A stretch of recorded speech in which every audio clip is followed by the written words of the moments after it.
It is time for my vision of HBO's Harry Potter Season 2, the finale. Now, if you remember my plan for the Season 1 finale, I advocated for more time to be allocated to the finales to really do them justice. For the Chamber of Secrets finale, that's even more critical. We're dealing with one of the most tense and action-packed sequences in the entire series, and it cannot feel rushed. So for this finale, I'm planning for a 75 to 90 minute long episode. So let's jump into the Harry Potter Season 2 finale, The Chamber of Secrets.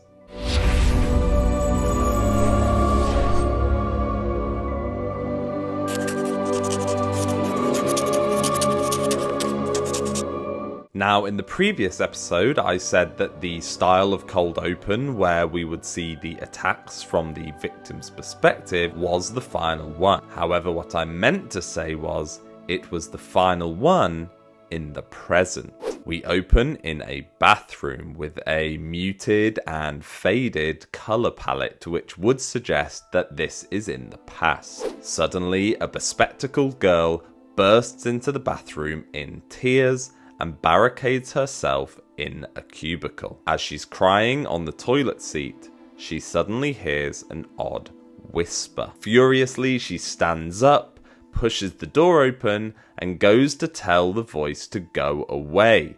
But as she rounds the corner, she sees a giant pair of yellow eyes. Suddenly, she slumps to the ground, dead. We cut to black, and the title sequence rolls. Before we round up Season 2, I just want to say thanks for all the support, and if you're not subscribed yet, please remember to hit that button, like the video, and also hit the notification bell, because soon Season 3 will be coming out. We open in the same closet that we ended the last episode in, with Harry and Ron hiding, watching the teachers in the staff room. The staff room door then bangs open, and in walks Gilderoy Lockhart, beaming at everybody, completely oblivious to what is going on. The camera slowly pans across the faces of all of the teachers. McGonagall's nostrils are flared, Snape looks like he's been punched in the face, and Sprout and Flitwick just look exhausted. Snape then steps forward and says, "Just the man. Your moment has come at last." We see the colour drain from Lockhart's face as the other teachers quote his own boasts back at him and sending him off on a mission that he doesn't want. In the movie, it was only McGonagall and Snape who did this. However, I think it's really important character development for all of the teachers to be involved here. It shows their unity, their intelligence, and their sheer fury at this utter fraud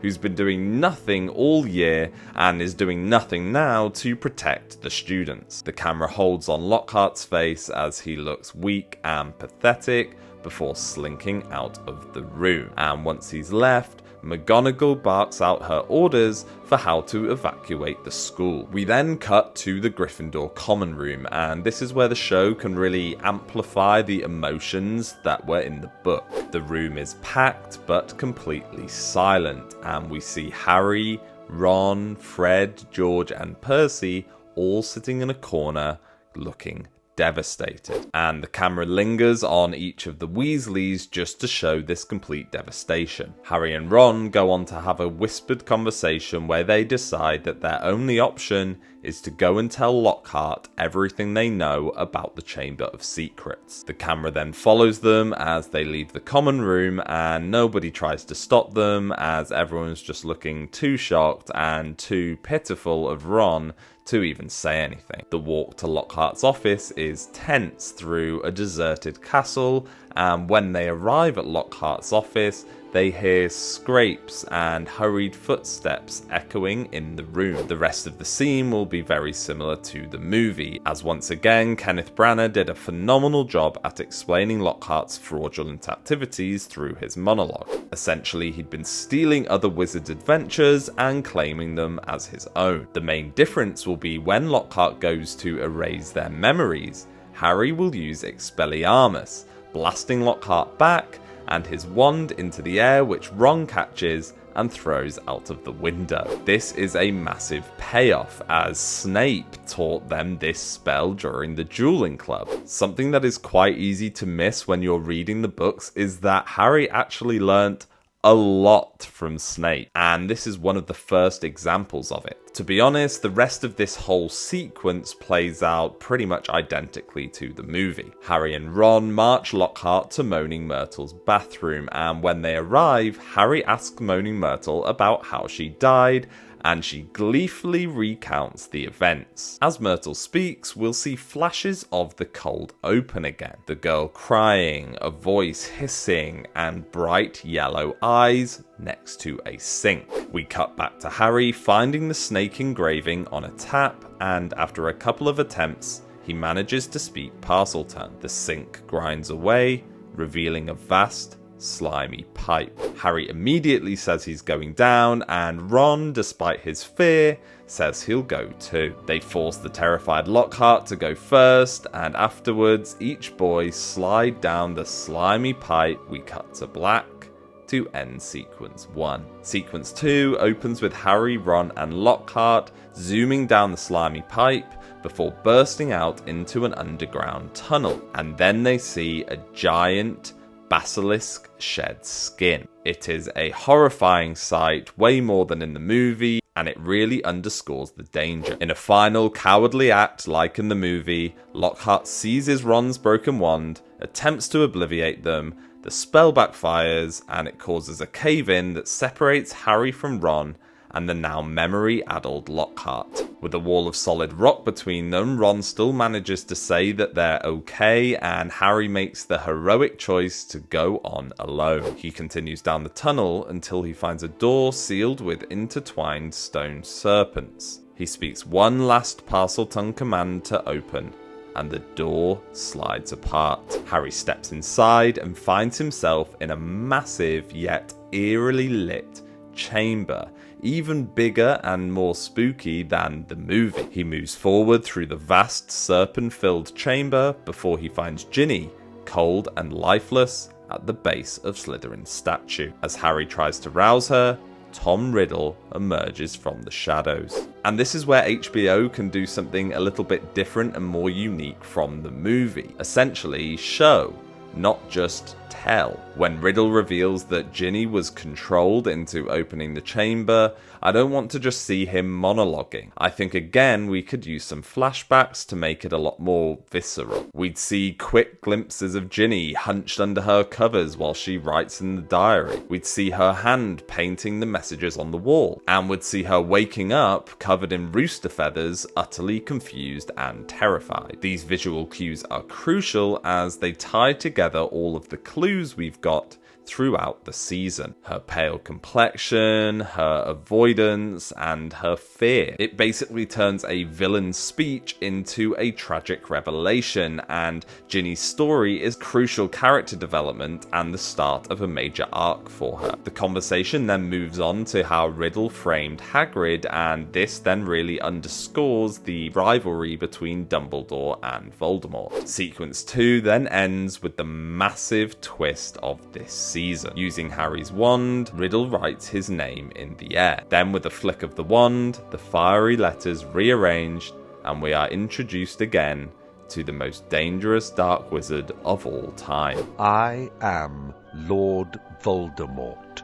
This moment needs to be chilling, slow, and iconic, as I do think the movies rushed it ever so slightly. The show needs to let it hang in the air before we see the shock on Harry's face. We then cut to black to end sequence 2. Sequence 3 is where HBO can really go all out with their budget. The film did a great job with the basilisk action scene in my opinion, but it was over pretty quickly. With a longer runtime and a higher budget, the show can really make this whole basilisk sequence seem much more terrifying and cinematic. And with the darker rating that I have discussed in a past video, the show can also lean into moments that are filled with more horror and potentially a little bit of gore. The sequence picks up with Tom Riddle about to strike, before the music starts. The Phoenix song needs to be a fully composed score here. Fawkes' arrival should be a moment of pure magic, with flames erupting as it bursts into the chamber,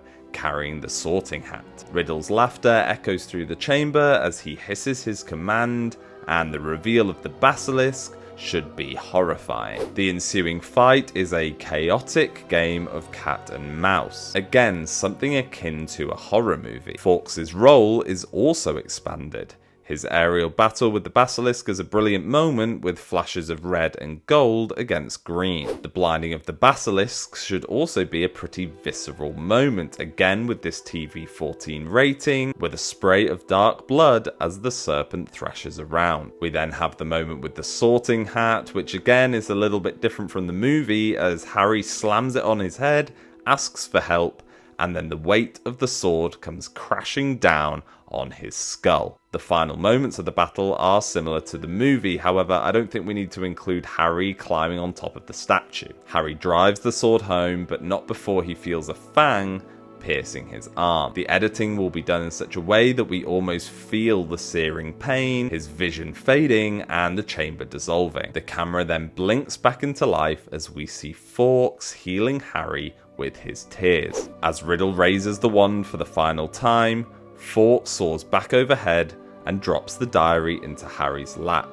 Harry seizes the broken basilisk fang and plunges it into the book's heart. Ink spurts out in torrents, and Riddle screams and violently thrashes around before vanishing as the memory of him is violently erased from existence. Then we hear a moan as Ginny wakes up, and this moment between Harry and Ginny is crucial to include, and properly so, as again it will just really form a good foundation for their upcoming relationship. The escape from the chamber is next, as Fawkes leads Harry and Ginny through the tunnel back to Ron. They also find Lockhart, who is completely addled at this point, and Fawkes provides their escape. Sequence 3 ends as they emerge into Moaning Myrtle's bathroom for some much needed levity, before they follow Fawkes down a deserted corridor towards the headmaster's office, and as they arrive at the door, Harry knocks 3 times. We cut to black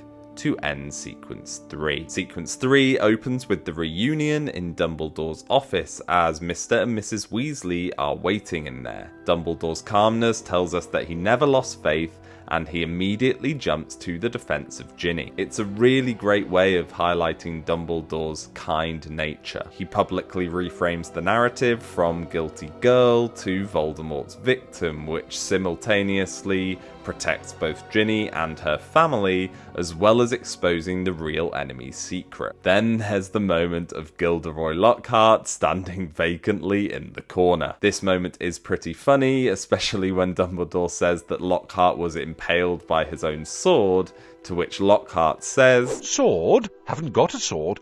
That boy has, though." But it is also a perfect thematic counterpoint to Harry's journey. Harry won through self-sacrifice and authenticity, whilst Lockhart was destroyed by his own vanity and fraudulence. Once the Weasleys and Lockhart leave, the following conversation between Harry and Dumbledore is pretty much identical to the movie, with Harry being worried that he is similar to Voldemort, and Dumbledore dropping the iconic line, "It is our choices, Harry, that show what we truly are, far more than our abilities." Just like in the movie, Lucius Malfoy then storms into Dumbledore's office, furious to find Dumbledore reinstated as headmaster. We then get the reveal of Dobby belonging to the Malfoys as he trails behind Lucius. Dumbledore reveals that he knows Lucius threatened the school governors and proceeds to show him the diary, explaining how Voldemort used it to possess Ginny. As they speak, Dobby desperately signals to Harry that Lucius planted the diary, but when Harry confronts him about it,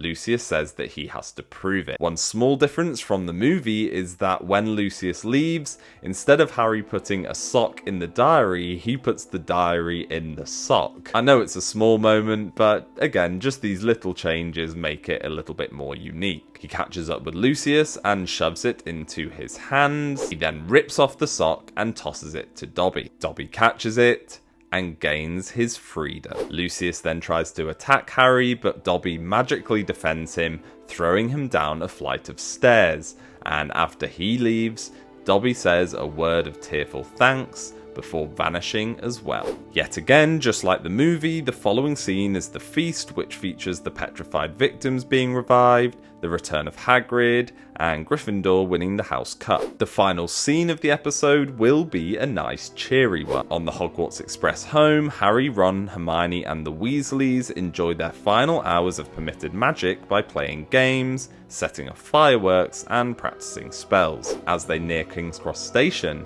Harry asks Ginny about the secret that she was going to tell them the other day. Ginny reveals that Percy has been secretly dating Penelope Clearwater from Ravenclaw, a fact that Fred and George delight in discovering. Finally, Harry writes down his phone number and gives a copy to Ron and Hermione, asking them to call him over the summer. We cut to black to end the episode on a lovely note. However, similar to Season 1, we are going to end Season 2 with a little hint as to what Harry will have to face next year, as it's a nice cliffhanger that will keep fans eager to come back for the next season. We cut to the ocean in the middle of a giant storm, and for a while all we can see is waves being churned this way and that. All of a sudden, however, a large structure looms out of the distance, and as we draw closer, we see it is a huge building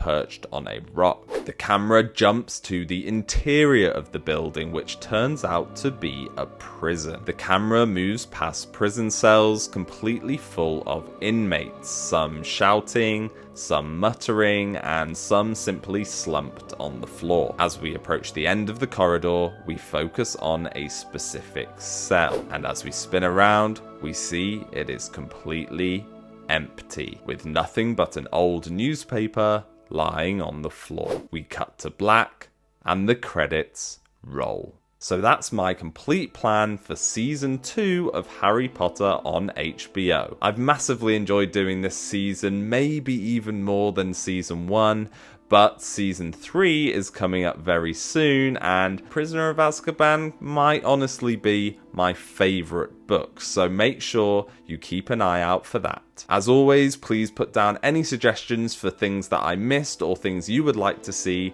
down in the comments for this season and for any other future seasons. And once again, remember to hit the subscribe button, like the video, and hit the notification bell so you are notified when I bring out Harry Potter Season 3.